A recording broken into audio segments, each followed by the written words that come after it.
Bismillahirrahmanirrahim. Assalamualaikum warahmatullahi wabarakatuh. Alhamdulillahirrahmanirrahim. Rabbi shrah li sadri wa yassir li amri wahlul 'uqdatam min lisani yafqahu qawli. Alhamdulillah. Selamat pagi semua. Selamat pagi anak-anak kelas 12. Alhamdulillah. Sekarang ketemu dengan saya ya. Masya Allah. Saya sudah kangen juga ini dengan kalian karena sudah berapa bulan ini saya tidak ngajar juga, harus bertatap muka seperti ini atau dalam bahasa rutinnya ngoceh, itu sudah lama sekali tidak ngoceh. Alhamdulillah bisa ketemu dengan media seperti ini ya, Budi Suri. Alhamdulillah. Perkenalkan, nama saya Pak Dadan ya, mungkin kelas 10 yang lalu kalian beberapa kelas ketemu dengan saya di sejarah peminatan, namanya Pak Dadan. Saya tulis ya, Pak Dadan, biar ingat semua. Dadan Zanedi. Oke ya. Mungkin ada yang belum kenal. Ya, saya mengajar sejarah peminatan. Dulu mungkin ketemu di kelas 10 beberapa kelas, tapi di kelas 12 ini saya full akan ngajar di sejarah peminatan dari kelas IPS 12 PS1 hingga PS5. Jadi ketemunya dengan saya. Oh gitu Pak? Iya, insya Allah. Bismillah ya. Semoga bisa segera bertatap muka ketemu dengan saya di kelas. Kita berasik-asik di kelas. Ya, sebelum saya ngomong banyak lebar, gimana sehat hari ini? Ya, kan udah lama nggak sekolah nih, mesti kalian kangen ya? Kangen toh? Mesti kangen lah. Saya gini aja. Silahkan kalian di kolom komentar di bawah ini, di bawah ya, tulis kamu kangen nggak sama sekolah? Tulis di sini, komentar ya. Yuk, tak tunggu. Silahkan tulis komentar. Pertanyaannya, kamu kangen nggak sama sekolah? Ya, terus di bawah ini kolom komentar. Yuk, langsung dimasukin komentar. Ketik aja. Kalau kangen, alasannya apa? Kangen sama siapa? Kangen sama guru ini kek? Kangen sama orang ini kek? Kangen sama si dia yang HP kamu berapa tahun nggak kena-kena, nggak jelas-jelas ya? Tulis aja di kolom komentar ya. Kangennya kenapa? Ya. Semoga komentarnya banyak ya. Segera ya, sambil saya Pak Adang nerangkan materi. Oke ya. Kita akan belajar tentang materi pertama di kelas 12 adalah tentang respon internasional. Respon internasional terhadap kemerdekaan Indonesia. Loh, kok respon Pak? Emang ada apa Pak? Gitu. Terutama ini Mesir ya. Sebelum kita ngomong Mesir, kita lihat seperti ini. Saat kamu punya acara, kita mau tentang logika seperti ini. Kamu punya acara, kamu seorang pengurus OSIS, mana ya OSIS? Kamu plan, mau ada acara pensi. Oke ya. Kamu pasti akan menyiapkan beberapa hal. Salah satu adalah proposal. Satu lagi adalah ini sebagai izin ya, proposal untuk izin. Satu lagi adalah kamu akan perlengkapannya, entah itu kamu sewa panggungnya, buat panitia, cek konsumsi. Ini yang berbentuk fisik. Ya kan, begitu kan ya? Kalau kamu buat acara seperti itu, kamu pensi. Nah, Indonesia merdeka itu logikanya seperti itu juga. Ada acara yang sudah ada panggungnya, yang sudah ada panitianya, yang sudah ada sesi konsumsinya, sudah beli cateringnya, dan sebagainya. Tapi maspal acara ternyata proposal ditolak, nggak ada izin. Bisa kegiatan itu berlangsung? Tidak, terutama pensi pasti akan cancel. Seperti halnya di Indonesia, saat Indonesia merdeka tanggal 17 Agustus 45, Indonesia punya modal. Apa itu? Ada rakyat. Wah, rakyatnya banyak. Ada wilayah yang sangat luas, dari Sabang sampai Merauke. Ada beberapa hal yang kita punya di sana. Ada sumber daya alam di sana. Kita punya modal. Tetapi jika proposal ini, izin ini tidak disetujui, apakah kita bisa jadi Indonesia? Tidak. Jadi kita harus mencari pengakuan negara lain untuk biar kami loh, ini loh Indonesia ada. Dan itu tidak mudah karena posisinya Indonesia masih dalam genggaman Belanda saat itu. Nah, terus dia Pak, kita akan cerita dulu. Kita akan bahas satu-satu. Bagaimana mencari izin, membuat proposal, membuat pengakuan dari negara-negara lain, biar kita Indonesia yang merdeka di tahun ini diakui, oh Indonesia ada. Gitu ya. Itu konsep awalnya seperti itu. Kita akan masuk ke satu negara, ya kita akan bahas satu persatu.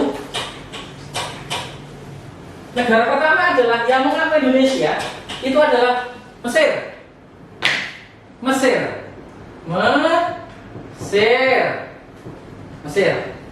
Kalau kalian lihat Mesir ya, ada kata Mesir, mesti yang terlintas adalah piramida.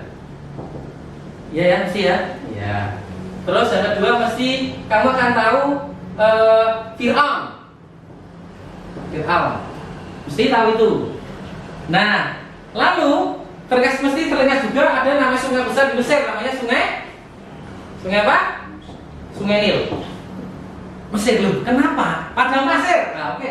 Wah, ada yang ngomong tadi padang pasir. Oke, padang pasir. Ada padang pasir. Duh, apa hubungan Indonesia dan Mesir? Kok tiba-tiba Mesir menjadi negara pertama mengakui Indonesia merdeka? Wah, kok bisa ya? Kenapa bisa Mesir itu mengakui kemerdekaan Indonesia pertama kali? Nah, ada beberapa faktor Mesir kenapa mengakui Indonesia di awal-awal itu. Pertama adalah satu, rasa kebangsaan atau nyebutnya bukan kebangsaan ya, rasa persatuan antar Islam. Karena mayoritas di Indonesia adalah beragama Islam, sedangkan Mesir itu ditaklukkan oleh Amr bin As di zaman Khalifah Umar bin Khattab. Jadi sejak itu Mesir sudah menjadi Islam. Sebelumnya apa Islam? Sebelumnya menyembah pagan. Pagan itu apa? Pagan kui panganan apa ya? Pagan itu seperti halnya menyembah berhala lah, kalau kita patung disembah gitu ya. Agamanya pagan seperti itu. Akhirnya dari situlah Mesir menjadi salah satu negara yang mengakui Indonesia karena sama-sama Islam.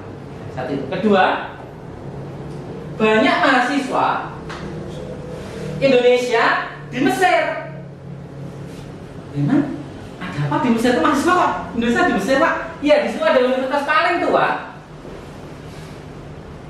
Di sana ada universitas paling tua. Kita lihat dulu. Salah satu ustadz besar kita sekolah di sana.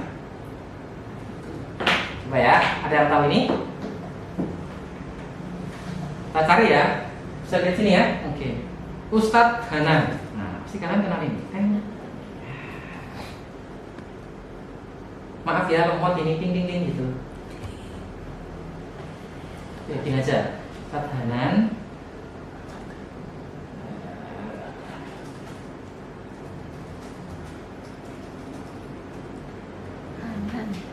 Ustadz Hanan. Tempatnya nggak ada ya? Ini ada namanya Universitas Al-Azhar. Nah ini mesti kalian kenal ini banyak ya. Nggak ada fotonya Ustadz Hanan. Nah, beliau adalah ustadz yang memang trending topik di anak muda. Beliau alhamdulillah juga lulusan adalah lulusan Mesir, Al-Azhar Mesir. Berarti Mesir itu dari dulu sampai sekarang ada lulusan? Iya, karena Mesir sangat lulusan tua di Indonesia, di dunia. Ini adalah salah satu contoh lulusan dari Al-Azhar di Mesir. Dulu sebelum Indonesia merdeka, banyak mahasiswa atau orang Indonesia yang menyekolahkan anak-anaknya ke Al-Azhar, ke Mesir. Saat Indonesia merdeka, di sana juga terdapat mahasiswa yang sangat, bukan banyak banget sih sebenarnya, ada beberapa mahasiswa yang menyerukan bahwa Indonesia bukan lagi hindia Belanda, namun negara daulat. Makanya di situ banyak mahasiswa yang sudah bersiap-siap untuk menyambut kemerdekaan Indonesia di sana. Itu. Dan tiga, diplomasi yang dibangun oleh tokoh-tokoh Indonesia Itu sangat luar biasa. Kita akan coba lihat salah satu trailer ya, dalam film dari film Moonrise Over Egypt. Nah, ini tugas kalian nanti. Kita lihat trailernya seperti apa. Ini kalau nanti saya masukkan ke video langsung mesti jadi copyright nanti tidak bisa, harus seperti ini. Ya, kamu ketik di YouTube official trailer Moonrise Over Egypt, gitu ya. Kita lihat. Nanti kamu bisa lihat sendiri juga di trailernya. Kita lihat. We only allow visitor with a passport. You cannot accept a piece of paper from another country. You see, another country? Show me the map. I'll show you where it is. The Indonesian delegation, what you all do today will be recorded by your country's history. Indahnya kota Kairo membuat bibirku membisu. Persyaratan pendirian negara itu memang umum. Tidak seperti syarat lamaran dan itu surat. Ada satu petikan yang saya suka. If liberty means enemy at all, it means the right of our people want to do not want to hear. Cerdas. Sepertinya kayak terjebak cinta segitiga nih. Hasan, Zara minta maaf sebelumnya. Apa abang cemburu terhadap Ishan? And I'm little worried about the old man. I've been talking about counseling. But you don't have to worry. Anjir, suka dengan gagal berani berjuang.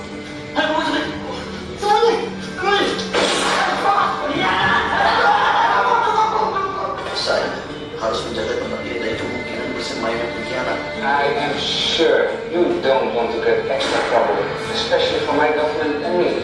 Misi di Mesir ini betul-betul penuh dengan kejutan. Di awal, semua merasa terang benderang. Sekarang ini, semua mulai terasa semakin gelap. Suket pernah bilang, perjuangan tidak akan pernah selesai. Walaupun nyawa taruhannya, aku akan tetap berjuang di sini. Saya minta maaf ya. Smell the scent of success. Please help me to find a way to meet Mr. Demokrasi as soon as possible.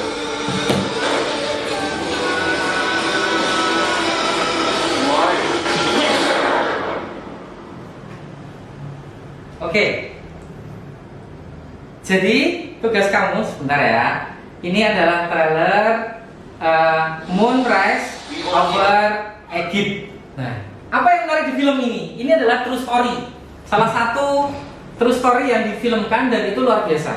Ada tokoh yang sangat kuat namanya yang punya jenggotan namanya Haji Agus Salim. Saya lihatkan di sini ya. Kalau pakai ini enak saya ya. Haji Agus Salim. Orangnya tua. Oke. Oh, ini harusnya ada sana yang kelihatan.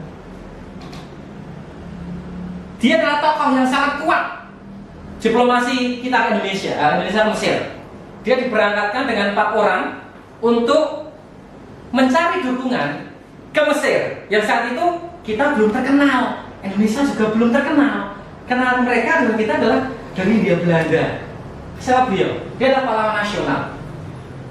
Beliau menguasai banyak bahasa.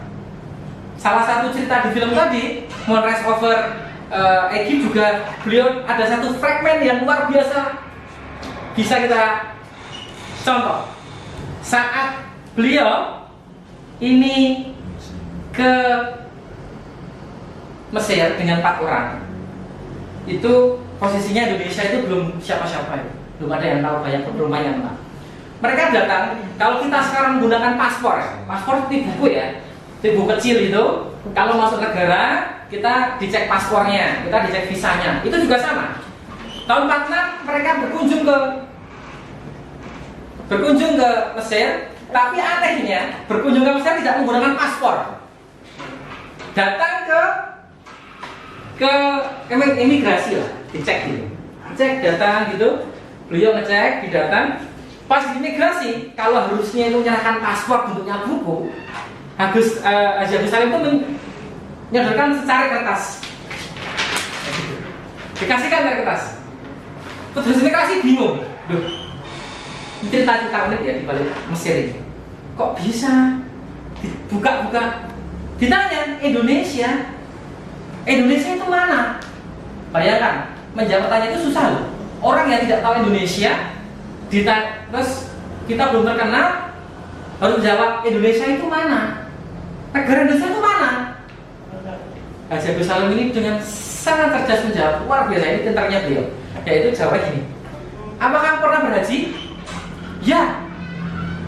Pertanyaannya adalah, saat haji, kamilah yang mayoritas berada di Mekah, di tanah suci. Oh, Masya Allah, ya Muslim, yes, I Muslim. Wah, peluk-pelukan saat itu. Padahal sebelumnya, pihak imigrasi ini sangat curiga, dari Indonesia ini ngendi?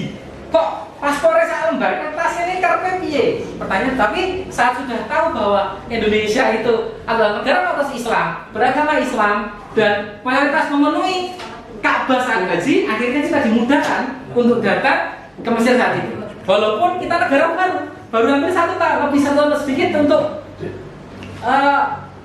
mengenalkan dan mencari diplomasi ke Mesir. Nah, salah satu tokoh yang memang sengaja ini tokoh yang luar biasa. Namanya adalah A.R. Baswedan. Ada Baswedan. Ini baru aja dapat pahlawan nasional, bencana alam nasional. Siapa dia? Banyak orang yang kenal. Kadang-kadang Gus Dur juga kenal itu siapa. Kamu ada Baswedannya ya? Itu kayak ini ya. Nah, kalau kayak gini pasti kamu tahu.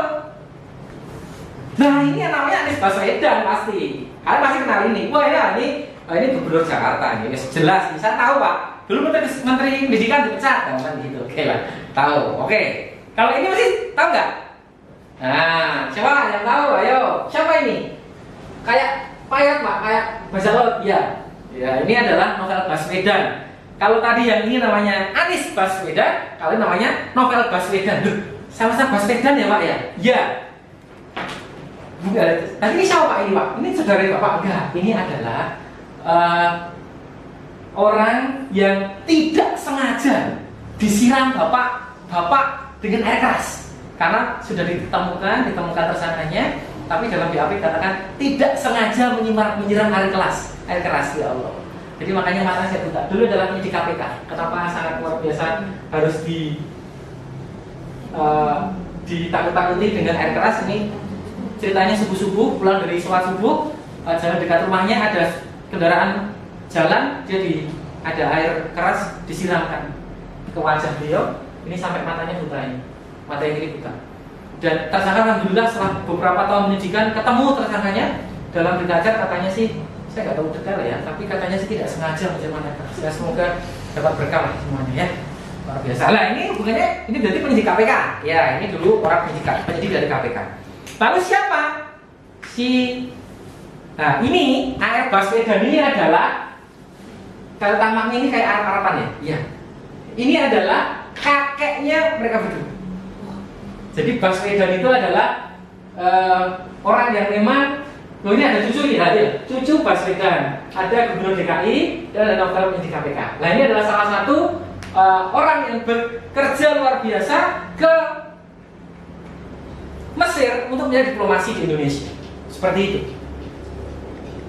Ya banyak cerita, ini kayaknya saya sudah dibatasi waktu ini. Masalahnya itu ya. Kawan-kawan saya tadi lebih banyak lagi lah. Nah ini adalah gambar-gambar yang terjadi di sana. Banyak cerita-cerita unik saat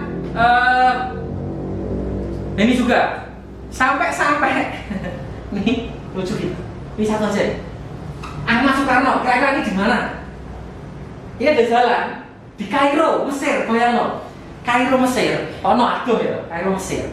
Itu ada jalan namanya Ahmed Soekarno Street. Oh yo, iki piye ya? Memang Soekarno wis sopo kan gitu pertanyaannya. Kok sampai dibuat jalan besar di Mesir, di mana? Di Kairo. Siapa dia? Luar biasa. Mesir itu dengan Indonesia hubungannya sangat kuat. Sampai Soekarno dimasukkan sini. Bisa ya Pak ya? Bisa. Itulah keluarga Soekarno. Dulu ada suatu ketika ada wacana untuk menutup Al-Azhar mau ditutup di zaman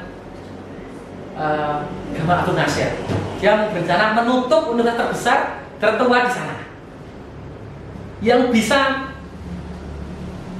nyedangi, bahasanya mudahnya apa ya, seorang presiden itu untuk tidak nutup, itu Soekarno.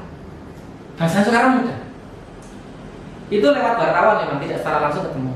Saya mau, presidennya bilang begini, saya berencana mau menutup Al-Azhar karena sudah terlalu tua dan kurang modernitas, kata gitu. Soekarno dengan mudah jawab gini, oh mau nutup Al-Azhar, apa mau merobohkan sekalian piramid sama sungainya ditutup, gitu aja mudah, sama aja itu. Menutup Al-Azhar itu sama dengan merobohkan piramid atau membendung sungai Nil. Akhirnya dari kata Soekarno itu, seorang presiden Mesir saat itu nggak jadi nutup Al-Azhar. Makanya Soekarno di sana sangat kuat sekali. Sampai-sampai ini ada namanya Soekarno Street. Itu ya, banyak cerita yang terjadi saat pengakuan Mesir ini. Tapi cukup seperti aja dulu, ya. Tugas kalian hari ini adalah masuk di sini. S.id slash. Oke ini. Coba ya, Dadang 12 strip tugas 1. Coba saya ketik di sini. Semoga saya nggak lupa ya. S.id slash Dadang 12 strip ujian 1 tugas 1 ya, 1/2 ya, tugas 1.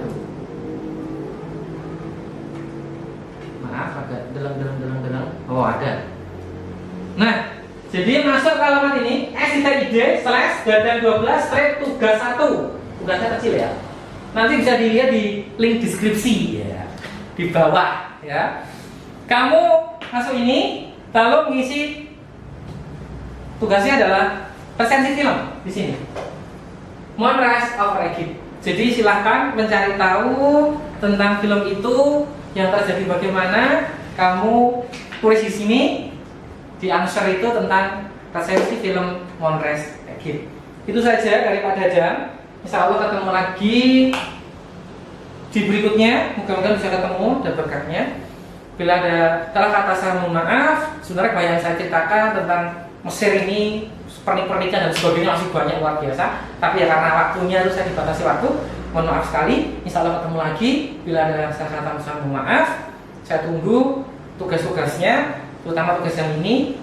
Ketemu lagi insya Allah di kesempatan yang lain. Bila ada salah kata maaf. Assalamualaikum warahmatullahi wabarakatuh.